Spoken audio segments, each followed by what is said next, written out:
रेवा नदी के पश्चिम में कर्णकी नाम की एक नगरी थी।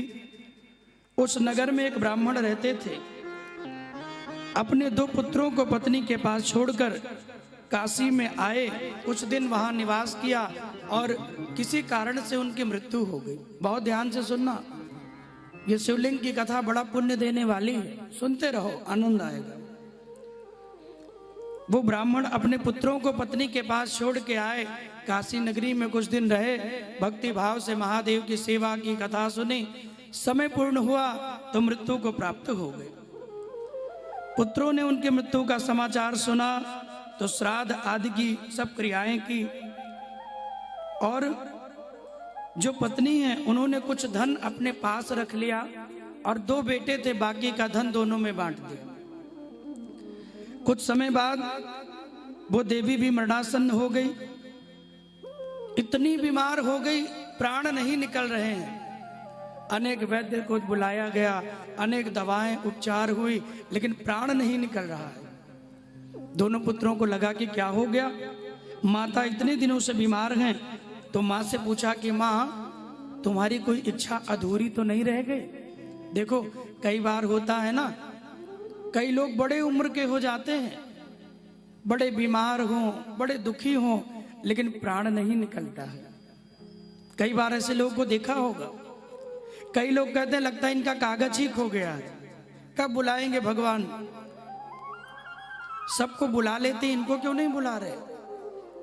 तो कभी कभी होता है कि कोई ऐसी मनोकामना या कोई ऐसी इच्छा जो मन में रह गई हो, अधूरी रह गई हो और वो पूर्ण ना हो रही हो, तो उसके कारण भी मृत्यु नहीं होती। और या तो बड़ा पापी जीव हो, इतने पाप जीवन में किया हो कि जब तक सब भोग नहीं लेंगे तब तक मरेंगे नहीं। 2 प्रकार की मृत्यु है। तो कहा कि माँ कोई इच्छा रह तो नहीं गई, तुम्हारे प्राण नहीं निकल रहे हैं? माता बोली, हाँ पुत्र, बड़े दिनों से तुम्हें कुछ कहने का मन था, लेकिन मैं कह नहीं पा रही थी। मेरा मन है कि एक बार भगवान महादेव के काशी का मुझे दर्शन करा दो। तुम्हारे पिता गए थे तो मैं जा नहीं सकी, उनकी वहां मृत्यु हो गई। मेरे मन में भाव है कि एक बार तुम मुझे दर्शन करवा दो, शायद मेरे प्राण काशी में ही निकल जाए। और अगर मैं वहां नहीं जा पाई और मेरे प्राण निकल गए तो मेरी अस्थियों को जरूर ले जाके काशी में प्रवाहित, गंगा जी में प्रवाहित कर देना। पुत्रों ने सुना, बोले ठीक है माँ, अवश्य, मैं आपको वचन देता हूं, ये काम मैं अवश्य करूंगा। सुनते ही माता के प्राण चले गए। पुत्रों ने समस्त क्रियाओं को किया और उनकी अस्थियों को लेकर गंगा जी के किनारे पहुंच गए। जब श्राद्ध आदि क्रिया को पूर्ण करके काशी नगरी को चल पड़े, 20 योजन चलने के बाद रात्रि हो गई। रास्ते में आधे रास्ते पहुंचे थे तो एक ब्राह्मण के घर में रुक गए। देखो आजकल तो कोई किसी को रोकता भी नहीं है। आजकल तो रिश्तेदार भी आ जाएं तो फोन करते, हेलो, हाँ जी, बोले गायत्री नगर आ गए, कहाँ हो? अच्छा, कब आए? बोले अभी आए। अरे बोले पहले क्यों नहीं बताया? हम तो अभी अभी उधना चले आए, अभी अभी हम डिंडोली चले आए। कुछ न कुछ बता देंगे। आजकल लोग वो संबंध, वो भाव, वो प्रेम चलाना नहीं चाहते। याद रखिए हमेशा बंधु, जिन घरों में साधु संत ऋषि मुनि अतिथि जनों का स्वागत हंसते हुए भगवान की तरह होता है, वहां आज भी लक्ष्मी नारायण का वास होता है, वहां आज भी देवता निवास करते हैं। और जिन घरों में कोई जाता नहीं है, घर भले महल जैसे हों, लेकिन आज भी वो घर शमशान के ही जैसे हैं। मकान बड़ा बना लेना बड़ी बात नहीं है, अपने हृदय को बड़ा बनाना चाहिए। झोपड़ी हो, एक कमरे का मकान हो, लेकिन कोई आए तो खड़े हो जाओ, आओ स्वागत करते हैं, आप लेट जाओ, हम नीचे ही सो जाएंगे। अतिथि देवो भवा का भाव होना चाहिए। ये ब्राह्मण के द्वार पे गए, उस ब्राह्मण ने इनको रहने का स्थान दे दिया। बहुत ध्यान से सुनना, रात को जब 12 बजे ये सो रहे थे तो घर के मालिक ने गाय धोने के लिए पत्नी को पुकारा। रात के 12 बजे पत्नी ने बछड़े को छोड़ा, ब्राह्मण दूध की लालसा में बछड़े को बांधने लगा। किसी का अधिकार नहीं लेना चाहिए। शिव महापुराण कह रही है अपनी मां के दूध पर बछड़े का भी अधिकार है। 4 थन होते हैं गाय के, वैसे तो 2 थनों में बछड़े का अधिकार प्रथम 1-2 महीनों में ज्यादा होता है, लेकिन लोग लोभ में लालच में थोड़ा सा बछड़ा मुंह लगाया, थोड़ा दूध पिया, उसे खींच के जबरदस्ती बांध देते हैं, सारा दूध गार लेते हैं। आप कभी भी एक पुत्र को उस मां की ममता से वंचित मत करिए। उस ब्राह्मण ने बछड़े को बांध दिया और बछड़े को बांधकर रस्सी से दूध को धोने लगा। गाय को लगा कि मेरा पुत्र दूध नहीं पा रहा, तो गाय लात मारने लगी। फिर बछड़े को छोड़ा, फिर खींच करके बांध दिया। बछड़ा जब दूध पीने के लिए भागे तो उसी रस्सी से ब्राह्मण उसे मारने लगा। कभी डंडे से मारे, चरण से प्रहार करे, गाय जोर जोर से रंभाने लगी। बछड़ा बोला माता क्यों रो रही हो? तो गाय बोली पुत्र, इस दुष्ट ने ना तो तुझे दूध पीने दिया, ऊपर से मारा अलग, रस्सी से बांध दिया, इसलिए मैं दुखी हूं। बछड़ा बोला माता तुम्हें दुखी होने की जरूरत नहीं है। इस संसार में सबको अपने अपने कर्मों से ही सुख और दुख मिलता है। आप मत चिंता करिए, मेरे भी कुछ कर्म ऐसे रहे होंगे जिसका भोग मुझे भोगना पड़ रहा है। आप सोचोगे कि हमने इस जन्म में तो कुछ बुरा नहीं किया, फिर हमें दुख क्यों मिल रहा है? 100 जन्मों से भी पूर्व में, 1-2 नहीं, 100 जन्मों से पूर्व में भी अगर आपने कोई पाप किया होगा तो उसका भी दंड आपको मिलता है। जो बुरा कर्म किया उसका भोग तो भोगना ही है। आज एक माता जी कह रही थी महाराज हम जितनी भक्ति करें, पूजा करें, पाठ करें, उतना ही दुख क्यों मिलता है? मैंने कहा मैया जब ज्यादा पूजा पाठ भक्ति करती हो और दुख मिल रहा हो ना, तो भगवान को धन्यवाद करना, भगवान को धन्यवाद करना। बोले क्यों? बोले इसलिए करना कि शायद प्रभु आपसे इतना प्रेम करते हैं कि जितना भी आपका दुख है, जितना दंड है, जितना अपराध है, वो इसी जन्म में सब करवा ले रहे हैं, अगले जन्म के लिए कुछ छोड़ नहीं रहे हैं। इसी जन्म में सब भोग के जीवन लीला को समाप्त कर लिया जाए। बार बार का जो आवागमन है, बार बार का जो चक्र है, वो हमें बार बार आना न पड़े। बार बार जीना मरना, बार बार जन्म लेना, माँ के गर्भ में जाना, माँ के गर्भ में मलमूत्र के ढेर में पड़े रहना, ये हमें बार बार न लेना पड़े। प्रभु मानव बन के आए हैं, ऐसी भक्ति करके जाएं कि फिर जाने के बाद दोबारा किसी योनि में न जाना पड़े। 84 लाख योनियों की लीला समाप्त हो जाए। स्वकर्मणा भवे दुखम सुखम तैनेव कर्मणा तस्मात् पूज्यते कर्म सर्वम कर्माणि संस्थितम। बछड़े ने कहा मां अपने कर्मों से सुख दुख मिलता है, इसलिए आप सोच मत करिए। पहले का किया कर्म हम भोग रहे हैं, ये जो कर रहा है वो ये भोगेगा, आप मेरी चिंता मत करिए। क्वा माता क्वा पिता विद्धि क्वा स्वामी क्वा कलत्रकम न कोपि कस्य चास्तिह सर्वे अपि स्वकृतं भुजः। कितने जन्मों में मैं आपकी माँ बना, आप मेरे पुत्र बने हो।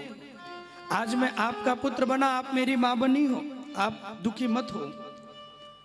इस बछड़े के कथन को सुनकर ब्राह्मण सोचने लगा कि अब तो मैं प्रातः काल दृश्य को देख करके जाऊंगा।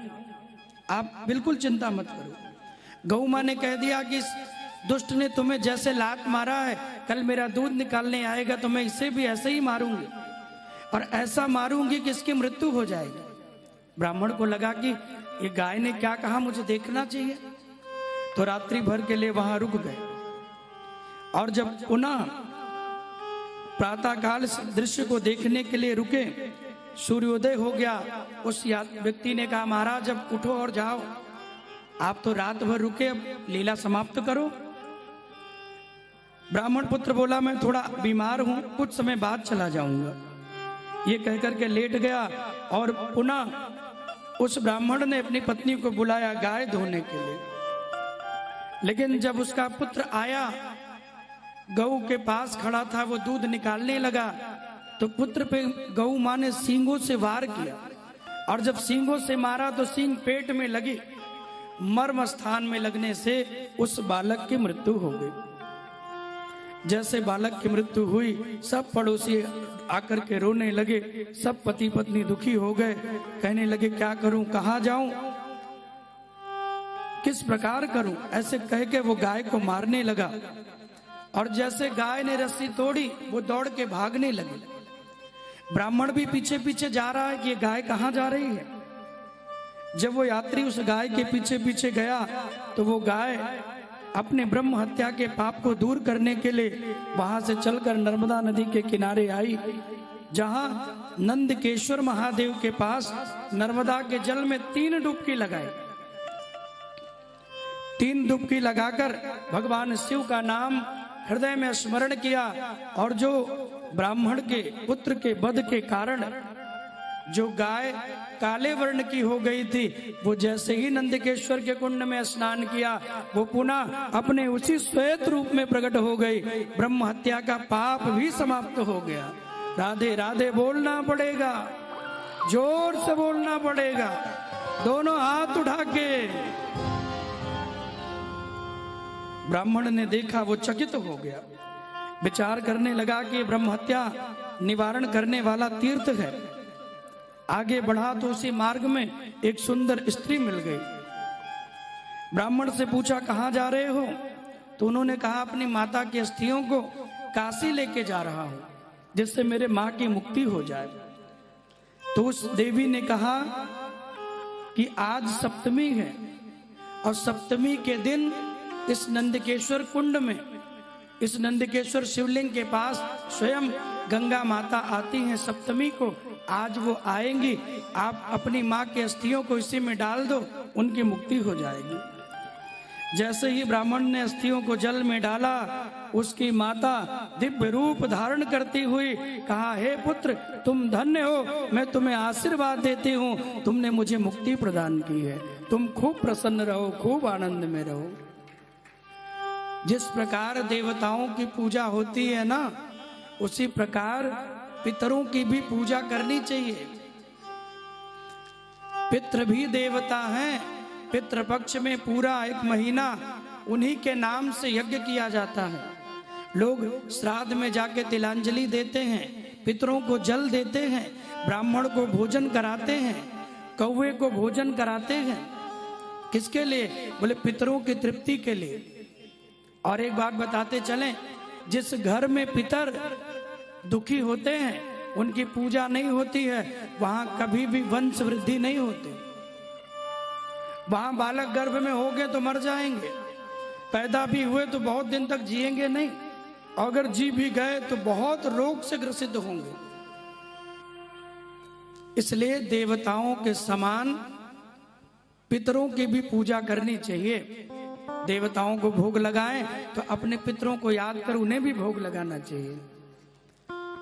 माता पिता हमारे पूर्वज जो मृत्यु को प्राणांत हो गए हैं, पितर बनकर वो अपने परिवार से ये आशा करते हैं कि वो हमें जल पिलाएं, हमें भोग लगाएं।